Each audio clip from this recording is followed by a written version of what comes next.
नमस्कार दोस्तों, target with PS Parihar channel में आपका स्वागत है। सुबह की इस वीडियो में ऐसी सूचनाएं होती हैं जो विभिन्न समाचार पत्रों पर छपी हुई होती हैं और विद्यार्थियों के लिए आवश्यक होती हैं। तो आइए शुरू करते हैं और देख लेते हैं कि आज के समाचार पत्रों में विद्यार्थी जीवन से संबंधित कौन कौन सी सूचनाएं हैं। तो वीडियो को जल्दी से लाइक कर दें, शेयर कर दें और जिन छात्रों ने चैनल को अभी भी सब्सक्राइब न किया हो तो जल्दी से सब्सक्राइब कर लें ताकि आप लोगों को इसी प्रकार की ऑथेंटिक अपडेट सबसे पहले मिलती रहें।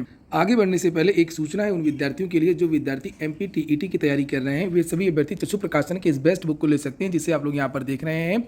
ये संपूर्ण स्टडी गाइड है। इसमें सारा का सारा स्टडी मटेरियल कवर किया गया है, चाहे वो बाल विकास शिक्षा शास्त्र हो, इंग्लिश लैंग्वेज हो, हिंदी भाषा हो, गणित हो या पर्यावरणीय अध्ययन हो। इसमें जिस प्रकार के प्रश्न एमपीटीईटी में पूछे जाते हैं उस प्रकार के लगभग 3000 से ज़्यादा प्रश्नों का समावेश किया गया है। साथ में उनकी पूरी विस्तृत व्याख्या भी दी गई है। 4 शॉर्ट पेपर भी आपको इसी पुस्तक में मिल जाएंगे। सभी कापी किताबों की दुकानों में चक्षु प्रकाशन की एमपीटीईटी की ये बेस्ट बुक आपको मिल जाएगी। और अगर आप लोग ऑनलाइन मंगवाना चाहते हैं तो उसकी लिंक मैंने डिस्क्रिप्शन बॉक्स और कमेंट बॉक्स दोनों जगह उपलब्ध करा दी है। चक्षु प्रकाशन की एमपीटीईटी की और भी पुस्तकें आती हैं स्टडी गाइड के अलावा। जैसे 5 सब्जेक्ट आपके होते हैं सिलेबस में, तो इनकी अलग अलग पुस्तकें जैसे गणित है, फिर भाषा है, इंग्लिश, हिंदी, संस्कृत, पर्यावरणीय अध्ययन, बाल विकास एवं शिक्षा शास्त्र, इनकी भी लिंक्स मैंने डिस्क्रिप्शन में उपलब्ध करा दी है। चलिए शुरू करते हैं। कल प्रयागराज आए थे मुख्यमंत्री। लिखा है कि सभी कार्यों को 10 दिसंबर तक हर हाल में पूर्ण करने के सीएम योगी ने दिए निर्देश। बहुत सारी बातें की गई हैं महाकुंभ के आयोजन को लेकर के, अच्छी बात है। लेकिन सबसे बड़ी बात ये रही कि प्रयागराज में लाखों प्रतियोगी छात्र रहते हैं, लाखों बेरोजगार छात्र रहते हैं। पूरे दिन विद्यार्थी ये उम्मीद करते रहे कि शायद मुख्यमंत्री जी भर्तियों को लेकर के कोई घोषणा करें या बेरोजगारों को लेकर के कोई आश्वासन दें, लेकिन ऐसा कहीं कुछ भी नहीं हुआ। भर्तियों को लेकर के, बेरोजगारों को लेकर के कोई भी बयान नहीं दिया गया, जिससे प्रयागराज के जो प्रतियोगी छात्र हैं वो काफ़ी मायूस रहे। हालांकि कुछ छात्र हैं जिन्होंने मिलने की कोशिश की थी ज्ञापन देने के लिए, उनको भी नहीं मिलने दिया गया। लिखा, सीएम से नहीं मिल सके अभ्यर्थी, पुलिस को सौंपा ज्ञापन। विद्यार्थियों को कुछ माना ही नहीं जाता है और जैसे सामान्य भाषा में कहा जाता है कि कुछ नहीं होते हैं बेरोजगार। और यही कारण है कि जो भी सांसद, विधायक, मंत्री, मुख्यमंत्री, प्रधानमंत्री होते हैं तो वो बड़े बड़े लोगों से मिलते हैं और बेरोजगारों से नहीं मिलते। लिखा, मुख्यमंत्री योगी आदित्यनाथ के रविवार को प्रयागराज आगमन पर प्रतियोगी छात्र समाजवादी लोहिया वाहिनी के तहत मुख्यमंत्री को ज्ञापन देने निकले, लेकिन पुलिस ने उन्हें बीच में ही रोक दिया। अभ्यर्थी पेपर लीक, लंबित भर्ती परीक्षाओं के मुद्दे पर सीएम से मिलकर के अपनी बात रखना चाहते थे तो रुक करके कम से कम ज्ञापन तो लेना चाहिए था। लेकिन विश्वविद्यालय मार्ग पर पुलिस ने उन्हें बैरिकेडिंग से आगे नहीं बढ़ने दिया और अभ्यर्थियों ने पुलिस अफसरों के माध्यम से सीएम को ज्ञापन प्रेषित किया। इस मौके पर समाजवादी पार्टी लोहिया वाहिनी के राष्ट्रीय महासचिव अखिलेश गुप्ता, गुड्डू समेत आशुतोष यादव, गुड्डू आदि मौजूद रहे। जानकारी मिली है कि उसमें विद्यार्थियों ने खास तौर से जो उत्तर प्रदेश में लंबित भर्तियां हैं, चाहे वो टीजीटी, पीजीटी, असिस्टेंट प्रोफेसर भर्ती, UP triple SC, added junior भर्ती या उत्तर प्रदेश लोक सेवा आयोग की लंबित भर्ती, सारी भर्तियों की बात उस ज्ञापन में की गई थी। अगली जो सूचना है वो पीसीएस को लेकर के है। लिखा है, प्रदेश के सभी जिलों में पीसीएस प्रारंभिक परीक्षा कराने की तैयारी है। ये तो मैंने आप लोगों को बताया था कल के ही वीडियो में कि लगभग 75 जिले हैं जो प्रदेश के सभी 75 जिलों में ये परीक्षा करवाई जा रही है। और लिखा है कि आरओ एआरओ परीक्षा के लिए भी आयोग को हर जिले में बनाने होंगे केंद्र।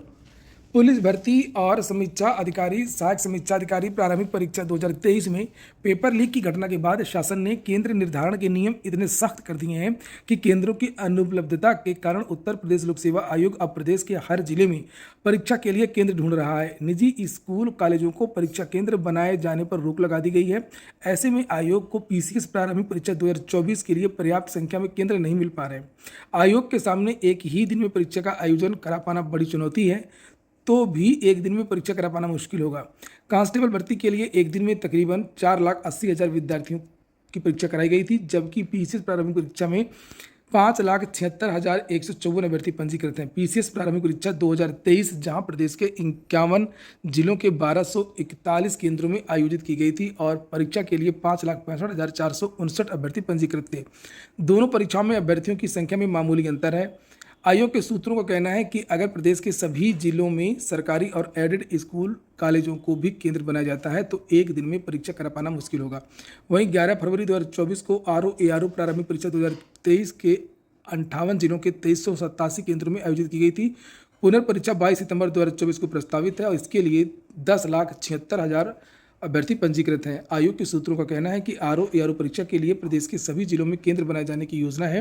हालांकि इसके बाद भी परीक्षा एक दिन में नहीं हो पाएगी। तो आरओ एआरओ की परीक्षा तो आपकी 2 दिन में होगी, 3 शिफ्ट में, ये तो लगभग तय हो चुका है। लेकिन अभी पीसीएस में ऐसा नहीं है। और रही पीसीएस की बात, तो पीसीएस में उम्मीद है कि जो कुछ परीक्षा केंद्र कम पड़ रहे हैं वो परीक्षा केंद्र आपके पूरे हो जाएंगे और आपकी जो परीक्षा है वो दिसंबर के महीने में हो सकती है और परीक्षा आपकी पीसीएस की एक ही दिन में हो सकती है। लेकिन हाँ, मैं ये और कहूँगा कि परीक्षा केंद्र वाली जो समस्या है वो पूरी तरीके से पीसीएस को लेकर के भी समाप्त नहीं हुई है। पीसीएस एग्जाम को लेकर के आरओ एग्जाम को लेकर के आज जो जानकारी मिली है सूत्रों के हवाले से कि एक मीटिंग भी है लोक सेवा आयोग में और उस मीटिंग के बाद में हो सकता है कि आपको आने वाले दिनों में 1 या 2 दिन में आपको लोक सेवा आयोग नोटिस भी जारी कर दे, जिससे जो वास्तविक स्थिति है उसका पता चल जाएगा। तो 2-3 दिन में ये जो स्थिति है वो बिल्कुल स्पष्ट हो जाएगी ऑफिशियल। हालांकि मैंने तो स्थिति स्पष्ट कर ही दी है, मैंने तो पहले बता दिया था कि आपका जो पीसीएस का एग्जाम है वो पोस्टपोन हो चुका है। यूनानी चिकित्साधिकारी परीक्षा में 62% उपस्थिति रही। उत्तर प्रदेश लोक सेवा आयोग की ओर से रविवार को लखनऊ में यूनानी चिकित्साधिकारी स्क्रीनिंग परीक्षा 2023 का आयोजन किया गया। परीक्षा के लिए कुल 2261 अभ्यर्थी पंजीकृत थे, जिसमें से 62% परीक्षार्थियों ने अपनी उपस्थिति दर्ज कराई। छोटे शहरों में भी सुधरेगा ट्रैफिक अभियंताओं की जल्द होगी भर्ती। बड़े शहरों की तर्ज पर अब छोटे शहरों में ट्रैफिक व्यवस्था को सुधारने की कवायद शुरू हो गई है। इसके तहत सरकार नगर पालिका परिषदों में यातायात अभियंताओं की भर्ती की जाएगी। ये अभियंता शहरों के विकास के साथ ही यातायात व्यवस्था सुधारने में भी भूमिका निभाएंगे। इंजीनियरों ने शहरों में जाम की स्थिति और भीड़ भाड़ वाले क्षेत्रों में वाहनों के संचालन की व्यवस्था में सुधार का प्लान तैयार करने का काम करेंगे। साथ ही सड़कों और चौराहों के चौड़ीकरण के लिए भी प्लान तैयार करेंगे। दरअसल फिलहाल नगर निगमों में ही यातायात अभियंता रखने की व्यवस्था है, जबकि केंद्र सरकार की तरफ से छोटे नगर निकायों वाले शहरों में भी जीवन स्तर सुधारने को लेकर के तमाम तरह के कार्यक्रम चलाए जा रहे हैं। ओएनजीसी से अप्रेंटिसशिप के लिए विज्ञापन जारी हुआ है। 2236 पदों के लिए 25 अक्टूबर इसकी लास्ट डेट है। सरकारी अस्पतालों में डॉक्टरों की भर्ती होगी। इंटरव्यू के जरिए 1 लाख रुपये वेतन दिया जाएगा। एसबीआई में भी होंगी 10,000 नियुक्तियां। लिखा है चालू वित्त वर्ष में 10,000 नए कर्मचारियों की भर्तियां करेगा भारतीय स्टेट बैंक। ये नियुक्तियां आम बैंकिंग जरूरतों को पूरा करने और बैंक की तकनीकी क्षमता को बढ़ावा देने के लिए होंगी। पीसीएस को लेकर के अन्य समाचार पत्रों में भी जानकारी दी गई है, जैसे आई नेक्स्ट है। लिखा है पीसीएस प्रारंभिक परीक्षा 2024 की उल्टी गिनती शुरू हो गई है, पर अभ्यर्थी उलझन में है कि कैलेंडर में 27 को प्रस्तावित है परीक्षा, पर नए मानक के अनुसार केंद्र नहीं मिलने की वजह से आयोग ने 26 और 27 2 दिन परीक्षा का विकल्प तैयार किया है। परीक्षा में 20 दिन शेष हैं और परीक्षा से 10 दिन पहले प्रवेश पत्र जारी होना है। प्रतियोगी छात्र संघर्ष समिति के मीडिया प्रभारी प्रशांत पांडे ने कहा कि आयोग को स्थिति स्पष्ट करनी चाहिए कि ऐसे में 1 दिन में परीक्षा होगी या परीक्षा टलेगी। पीसीएस और आरओ हालांकि दोनों का विरोध हो रहा है। विद्यार्थियों का कहना है कि इसमें मानकीकरण होता है और जो कि काफ़ी विवादास्पद रहा है। अंतिम सूचना टीजीटी पीजीटी को लेकर के है। माध्यमिक शिक्षकों ने सीएम योगी से लगाई गुहार। चूंकि आपको पता होगा कि शिक्षा सेवा चयन आयोग का जो नई नियमावली है उसमें धारा 18, धारा 21 और धारा 12 हटा दी गई है, जिसमें मैनेजमेंट सीधे कार्रवाई करता है शिक्षकों के ऊपर।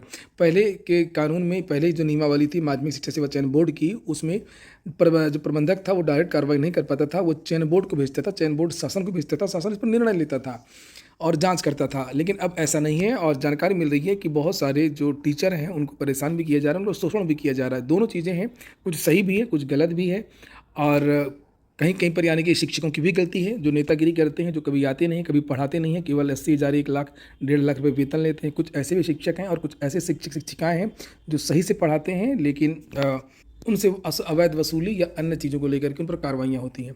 तो लिखा है यहाँ पर माध्यमिक शिक्षक संघ ने मुख्यमंत्री से शिक्षा सेवा चयन बोर्ड की धारा 12, 18, 21 को पहले की तरह बहाल करने की मांग उठाई है। संगठन ने सीएम समेत माध्यमिक शिक्षा विभाग के अधिकारियों ने कई माह पहले शिक्षकों की सेवा सुरक्षा शर्तों की बहाली का ज्ञापन दिया था। संगठन के प्रदेश संयुक्त मंत्री मिथिलेश पांडे ने बताया कि शासन में बैठे अफसर इस पर कोई ध्यान नहीं दे रहे हैं। नए आयोग में सुरक्षा शर्तें नहीं हैं, इससे स्कूलों के प्रबंधक और विभागीय अधिकारी शिक्षकों का उत्पीड़न कर रहे हैं। शिक्षकों की पदोन्नति से लेकर के नई नियुक्ति अन्य चीज़ें प्रभावित हो रही हैं। शिक्षक परेशान हैं। मुख्यमंत्री से गुहार लगाए कि शिक्षकों की समस्याओं पर जल्द संज्ञान लेकर निस्तारण कराएं, अन्यथा शिक्षक संघ आंदोलन के लिए बाध्य होगा। आज की वीडियो में इतना ही। पूरा वीडियो सुनने के लिए बहुत बहुत धन्यवाद।